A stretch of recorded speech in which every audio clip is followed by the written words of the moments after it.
ప్రస్తుతం జైపాల్ గారు నా ఉద్యోగం తెలుగుదేశం ప్రభుత్వం చేస్తున్నటువంటి దురాగతాలని అక్రమాలని దుందుడుకు చర్యల్ని దోపిడీల్ని ప్రజల్ని దోచుకునే చోట ఎక్కడెక్కడ జరుగుతుందో ఆ దాంట్లో పోరాటం చేస్తున్నటువంటి కృష్ణా జిల్లాలోని వైఎస్ఆర్ కాంగ్రెస్ పార్టీ ప్రతి కార్యకర్తకి అండగా ఉద్యోగం చేయటమే నా విధి నిర్వహణ.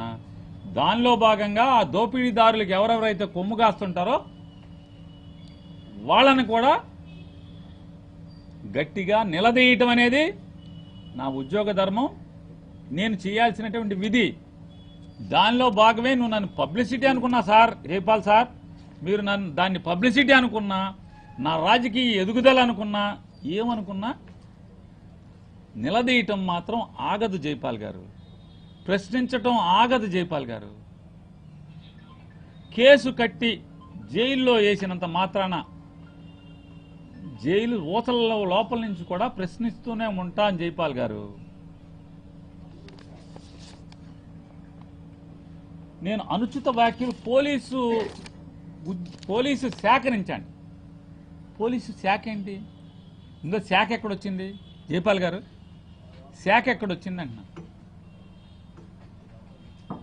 నేను మొన్న పామర్లో కూడా చెప్పా, మాలో ఎలా అయితే రాజకీయ నాయకుల్లో ఎలా అయితే తప్పుడు వాళ్ళు కొంతమంది ఉన్నారో,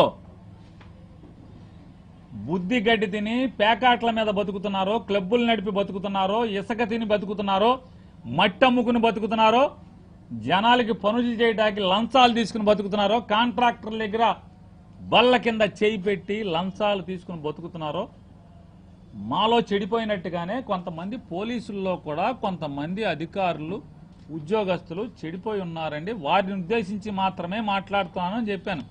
అంటే మీలో చెడిపోయినా కూడా మేమేం మాట్లాడకూడదు ఎవరిని.